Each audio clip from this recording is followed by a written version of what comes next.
friends, how are you? I am Adi Jaiswal and I am welcome to my YouTube channel. So, I am coming with a new video that is takeoff performance of aircraft. How to take aircraft during landing or takeoff within the ground. So let's talk about takeoff performance. What is takeoff performance? Basically take off performance वो होता है जैसे कि हमारा aircraft take off के लिए जा रहा है, ठीक है, फ्लाइट के लिए जा रहा है। जैसे हमारा मान लीजिए एयरक्राफ्ट रेस्ट पे है तो उसकी वेलोसिटी जीरो होगी। हम मान लेते हैं उस टाइम में हमारा टी जीरो है, वेलोसिटी जीरो है, ठीक है।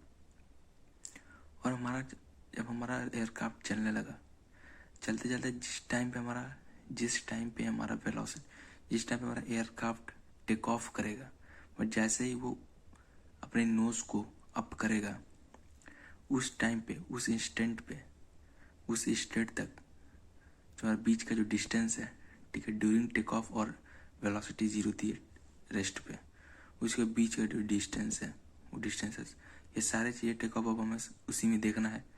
During rest and during take off, ये बीच की सारे क्रियाकलाप होती हैं उन्हें हमें देखना है टेक ऑफ परफॉर्मेंस होता क्या है, ठीक है। जैसे मान लीजिए हमारा ये रनवे है, ठीक है। यहाँ पे हमारा एयरक्राफ्ट है, मैं यहाँ से चला, वेलोसिटी चला इसने, इसलिए मान लीजिए यहाँ पे टेक ऑफ कर रहा है, ठीक है। यहाँ पे टेक ऑफ किया, ये जो पॉइंट हमारा ये, ठीक है, इस यहाँ के बीच की ये सारी कंक्लूजन को हम समझेंगे, इसी के बीच को हम कहेंगे टेक ऑफ परफॉर्मेंस, ठीक है। यहाँ पे फ्रिक्शंस क्या लग रहा है, रोलिंग फ्रिक्शन क्या हो रहा है, बेसिकली हमारा ये जो जहाँ तक वहीं तक पढ़ना टेक ऑफ परफॉर्मेंस, जहाँ हमारा व्हील जो है ग्राउंड को जस्ट छोड़ दे, ठीक है। तो हम देखते हैं टेक ऑफ परफॉर्मेंस होता क्या है। बेसिकली हमारा टेक ऑफ परफॉर्मेंस ये होता है। सो बेसिकली हमें टेक ऑफ में देखना है स्टार्टिंग फ्रॉम जीरो, ठीक है। जैसे मान लीजिए हमारा रनवे है, ठीक है, ये हमारा रनवे है, ठीक है। यहाँ पे हमारा एयरक्राफ्ट है, ठीक है, हमारा एयरक्राफ्ट है यहाँ पे, ठीक है। अभी ये रेस्ट में इसका मतलब वेलोसिटी जीरो है, ठीक है, टाइम जीरो है, ठीक है, मान के चलते हैं, ठीक है। मान लीजिए इसने यहाँ से चला और इसने यहाँ से जस्ट टेक ऑफ किया, ठीक है, यहाँ से जस्ट टेक ऑफ किया, ठीक है। तो ये यहाँ के जो बीच का जो डिस्टेंस है, ठीक है, यहाँ के बीच का जो डिस्टेंस है, यहाँ से लिफ्ट जनरेट किया, ठीक, ऊपर जाए तो लिफ्ट जनरेट कर दिया, ठीक है। यहाँ से थ्रस्ट जनरेट किया, यहाँ से लिफ्ट जनरेट करा, ठीक है। तो इस बीच का जो डिस्टेंस होता है हम उसे कहते हैं लिफ्ट ऑफ डिस्टेंस, ठीक है, SLO, ठीक है, लिफ्ट ऑफ डिस्टेंस, ठीक है। तो कहते हैं यहाँ से सारे जो सर्कमस्टांसेस होते हैं यहाँ पे सारे हम देखेंगे अभी एक एक करके। तो अगर इसमें न्यूटन्स का थर्ड लॉ लगाएं, ठीक है, न्यूटन्स थर्ड लॉ लगाएं तो बेसिकली होता है क्या, F=ma होता है, ठीक है। हम ma को dV/dt लिख सकते हैं, ठीक है, फोर्स हो गया, ठीक है। अब हमें dV को लिखना चाहिए, dV=F/n/dt, ठीक है। हम इसे यहाँ पे जो हो रहा था, यहाँ की वेलोसिटी कुछ भी होगी, एट ए टाइम t पे होगा, ठीक है, और डिस्टेंस जो है वो SLO है, ठीक है। कहीं यहाँ अगर इसकी वेलोसिटी रखें, इनिशियली जीरो था, ठीक है, बाद में v हो गया, इनिशियल टाइम जीरो था, बाद में t हो गया, ठीक है। इसको रखने क्या हो जाएगा, v=F/n/t, ठीक है। ये हमारी वेलोसिटी आ गई, ठीक है। ये हमारी वेलोसिटी कितनी वेलोसिटी होगी इसकी एट ए टाइम t के बाद जो टेक ऑफ करेगा, ठीक है, ये वेलोसिटी ये होती है, ठीक है। और हमें डिस्टेंस निकालना, कितना डिस्टेंस चला, तो हम निकाल सकते हैं ds=v/dt होता है, ठीक है। इंटीग्रेट कर दें, जीरो था, पता चला SLO, ठीक है, take off lift off distance, ठीक है, dt क्या है, 0 से t तक, ठीक है। हम क्या आ जाएगा SLO, ठीक है, s तक चला, ठीक है, SLO। ये v क्या है हमारा, यहाँ पे रख देंगे F/m t/dt, ठीक है, 0 से लेकर t तक। यहाँ से क्या हो जाएगा SLO=F/m, ठीक है। ये क्या हो जाएगा t²/2, 0 से लेकर t तक। डिस्टेंस हमारा कितना जाएगा F/m t²/2, ये हमारा कितना डिस्टेंस चला, ठीक है, ये डिस्टेंस आ जाएगा यहाँ से, ठीक है। यहाँ तक समझ में आ गया। अब बात आती है हमारा एयरक्राफ्ट की, ठीक है। हमारा एयरक्राफ्ट जब चल रहा है, ठीक है, एयरक्राफ्ट चल रहा है तो इसके ऊपर एरोडायनेमिक फोर्सेस भी आएंगी। वो एरोडायनेमिक फोर्सेस क्या क्या होंगी? लिफ्ट होगा, ड्रैग होगा, वेट होगा, थ्रस्ट होगा, ठीक है।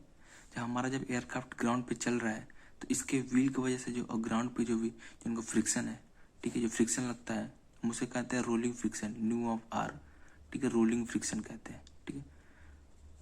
तो हम इसके एरोडायनेमिक टर्म्स क्या क्या लग रही हैं इस पे हम देखेंगे अभी क्या क्या होते हैं, ठीक है।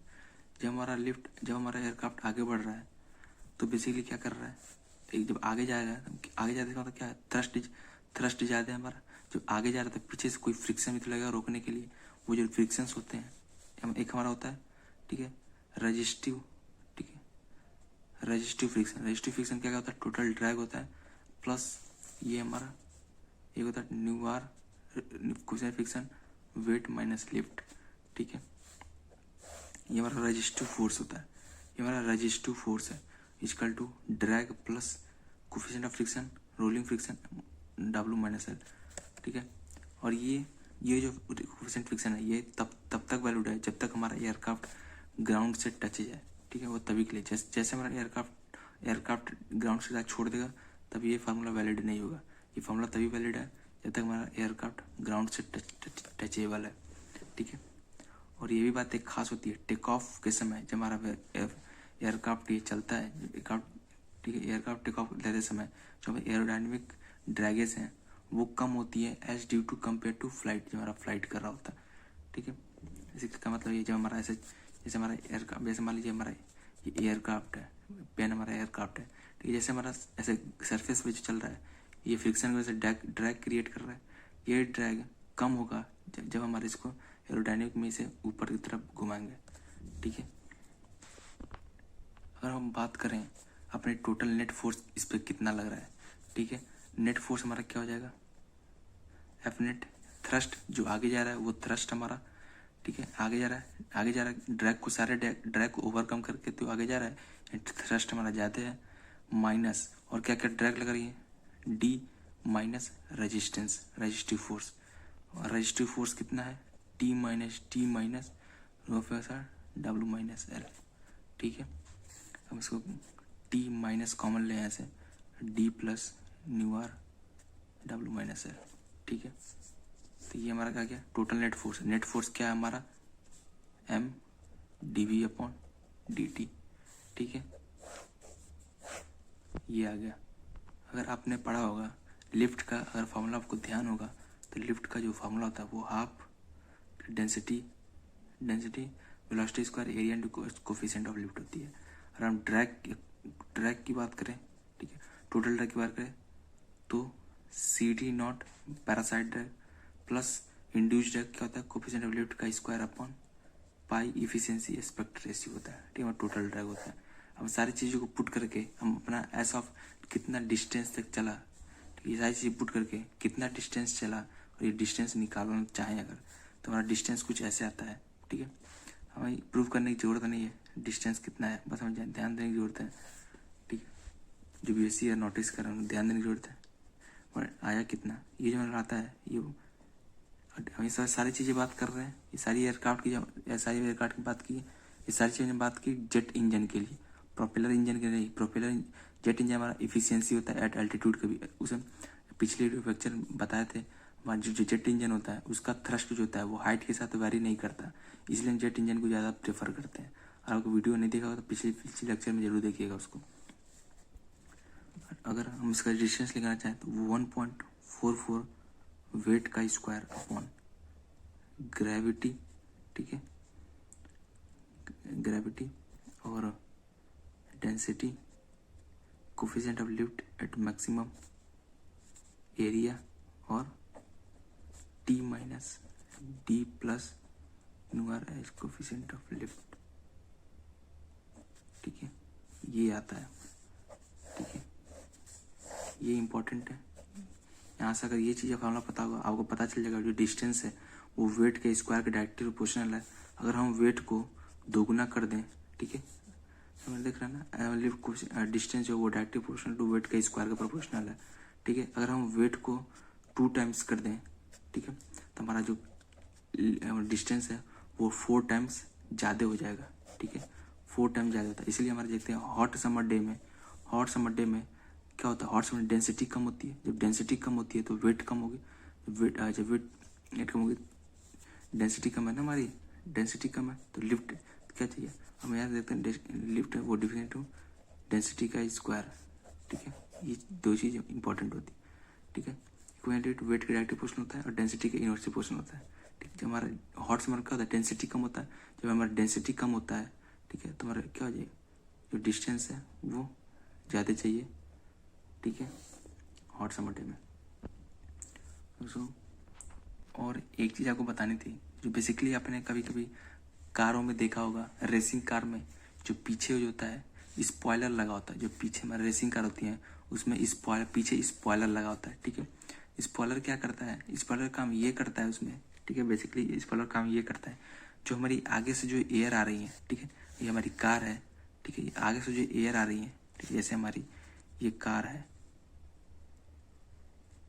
ठीक है, सपोज दिस इज कार, ठीक है, जो आगे से जो एयर आ रही है यहाँ पे जो हमारा एक स्पॉइलर लगा होता है, ठीक है, ऐसे वॉर्टेक्स टाइप का, आगे से जो एयर आ रही है वो डेविएट करती है, ठीक है, जब डेविएट करती है तो नीचे डाउनवर्ड फोर्स लगाती है, जिसको हम नीचे, ठीक है, एट टिप पे जो क्या होता है आगे से डाउनवर्ड आने का जो यहाँ पे स्पॉइलर लगा होता है, स्पॉइलर का ये होता है जो आगे से जो एयर आ रही है उसको डाउनवर्ड्स नीचे फोर्स लगाता है, ठीक है, ऐसे डाउनवर्ड्स फोर्स लगाता है, जिसको डाउनवर्ड फोर्स लगाने पीछे एक फोर्स लगता है, पीछे फोर्स लगता है, वो जो हमारा जो कार है वो तेजी से आगे स्मूथली भागता है, जैसे हमारा कार है, आगे से ही एयर आ रही है, ठीक है, यहाँ पर मान लीजिए हमारा वोर्टेक्स लगा है, ऐसे आगे से एयर आ रही है तो इस पे जाएंगे, वोर्टेक्स का मतलब हमारी जो आगे से जो एयर आ रही है वो नीचे डाउनवर्ड फोर्स लगाना, जब डाउनवर्ड फोर्स लगाएगा, नीचे डाउनवर्ड फोर्स लगा तो आगे वाला जो पार्ट है वो आगे भागेगा, ठीक है। तो ऐसे हमारा स्मूथ कार, जैसे हमारा रेसिंग कार में, इसलिए हमारे रेसिंग कार में ये चीज़ें यूज होती रहती हैं। तो बेसिकली ये टाइप था हमारा, तो चीज़ें गाइस ये थी, और आई होप आप लोगों को ये यहाँ तो समझ आएगा। और आगे हम बात करते हैं, अगर हम जेट इंजन की बात करते हैं, ठीक है, अपन जेट इंजन की बात करते हैं, तो हमने एक आगे पीछे लेक्चर में देखा था कुछ जेट इंजन जो होता है वो हमारा थ्रस्ट जो होता है वो कांस्टेंट होता है एज वेरी विद अल्टीट्यूड के साथ वेरी नहीं करता, थ्रस्ट हमेशा कांस्टेंट होता है, और थ्रस्ट हमेशा कांस्टेंट होता है, ठीक है।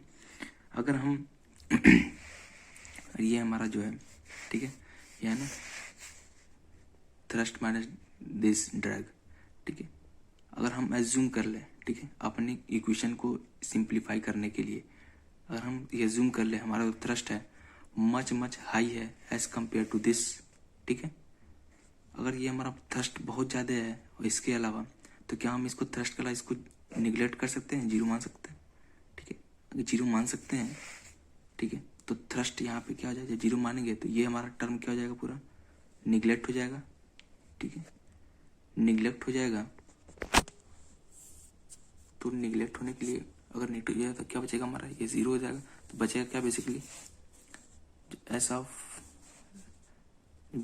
वो 1.44 वेट का square upon g lift into s into t बचेगा, ठीक है, ये हमारा सिंप्लीफाई क्वेश्चन हो गया, ठीक है। अगर हम मान रहे हैं हमारा थ्रस्ट जो बहुत ही ज़्यादा है और हमारा जो T plus coefficient of rolling double minus है वो हमारा छोटा है थ्रस्ट से, ठीक है, तो ये हमारा ये आ जाता है, ठीक है। और एक चीज़ हम जानते हैं, ठीक है, और एक चीज़ जानते हैं एरोफॉइल में देखते थे, जैसे एंगल ऑफ अटैक बढ़ाते हैं वैसे हमारा जो वी स्टॉल है वो लीडिंग एज की तरफ आ जाती है, हमारे जैसे आ रहा था, ठीक है, इतना एंगल ऑफ अटैक सफिशियंट कर दिए, हमारा वी स्टॉल जो है इसके जस्ट लीडिंग एज पे ही हो गया, जब लीडिंग एज पे हो जाएगा तो हमारा क्या हो जाएगा, एयर फ्लोस एयर जो होगा वो सेपरेट होना जब स्टार्ट हो जाए, जब सेपरेट स्टार्ट हो जाएगा जैसे लिफ्ट मिलेगा ही नहीं, ठीक है, तो वी स्टॉल होने की वजह से हमारा जो एयरफॉइल है वो ड्रास्टिकली डिक्रीज कर जाएगा, ठीक है, गिर जाएगा नीचे, ठीक है, क्रैश हो जाएगा। तो सो हम नहीं चाहते, इसलिए हम नहीं चाहते, ठीक है, इसलिए हम नहीं चाहते कि हमारा जो वी स्टॉल कभी आए, ठीक है। वी स्टॉल कभी न आने के लिए हम क्या करते हैं, हमारा जो वेलोसिटी होता है, ठीक है, हम उसको अपने वी स्टॉल से, ठीक है, ध्यान दीजिएगा, ठीक है, हमारा जो वी स्टॉल है हमारा लिफ्ट ड्रास्टिकली डिक्रीज कर जाता है, सो इसलिए हम नहीं चाहते हमारा वी वेलोसिटी कभी स्टॉल करें हम, तो इसलिए हम अपना वी जो वेलोसिटी है हम उसको 20% ज़्यादा रखते हैं अपने वी स्टॉल से। ये बहुत इंपॉर्टेंट बात है, अपनी वेलोसिटी को, थ्रस्ट वेलोसिटी को 20% ज़्यादा रखते हैं वी स्टॉल से, ठीक है। और हम कभी नहीं चाहते हैं वी स्टॉल हमारा मिनिमम वेलोसिटी कभी लीडिंग पॉइंट पे आए, ठीक है, क्योंकि हमारा लिफ्ट ड्रास्टिकली डिक्रीज कर जाता है, ठीक है। इस वजह से वेलोसिटी ऑफ डिस्टेंस का जो है वो हमारा कम से कम 1.2 टाइम्स ऑफ वी स्टॉल होना चाहिए, ठीक है। ये एक्सपेरिमेंटली निकाला गया है, ठीक है। और वी स्टॉल का कंडीशन बताते हैं क्या होता है, लिफ्ट हमारा वेट के बराबर हो जाता है, तो सी 1.2 रूट में W अपॉन, ठीक है, density S area coefficient of lift maximum V, ठीक है। तो चीज़ें यहीं से आई हैं, अगर इसको स्क्वायर कर दें, ठीक है, तो ये स्क्वायर हट जाएगा, इसे मल्टीप्लाई हो जाएगा, ठीक है। तो सारी चीज़ें यही वापस में आके ये यहीं मिल जाता है, ठीक है, ये यही आता है, मिलता है आपको, ठीक है। और कुछ टर्म ये थी कि, ठीक है, अगर हम बात करते अपनी कोफिशिएंट ऑफ रोलिंग, इसका क्या होता है, तो एक्सपेरिमेंटली ऐसा देखा गया, अगर हमारा सरफेस स्मूथ है, ठीक है, अगर हमारा सरफेस स्मूथ है, वो उस समय जब कोफिशिएंट ऑफ रोलिंग फ्रिक्शन होता है वो हमारा 0.02 के बराबर होता है, ठीक है, अगर हमारा सरफेस स्मूथ है। अगर हमारा रन में हमारा ग्रास फील्ड है, ठीक है, तो हमारा फ्रिक्शन कोफिशिएंट 0.110 के बराबर होता है, ठीक है। स्मूथ में 0.02 है coefficient rolling, and friction of rolling grass field पे 0.10 होता है, ओके। सो बेसिकली यही था आज के लेक्चर में। आई होप ये वीडियो आपको पसंद आया होगा, पसंद आया तो लाइक कमेंट शेयर जरूर कीजिएगा और सब्सक्राइब जरूर कीजिएगा। और कोई भी इसमें डाउट हो, आप कोई भी क्वेश्चन हो तब जरूर पूछिएगा, मैं जरूर उसको बताने की कोशिश करूँगा। सो गाइस चलते हैं, have a good day, bye.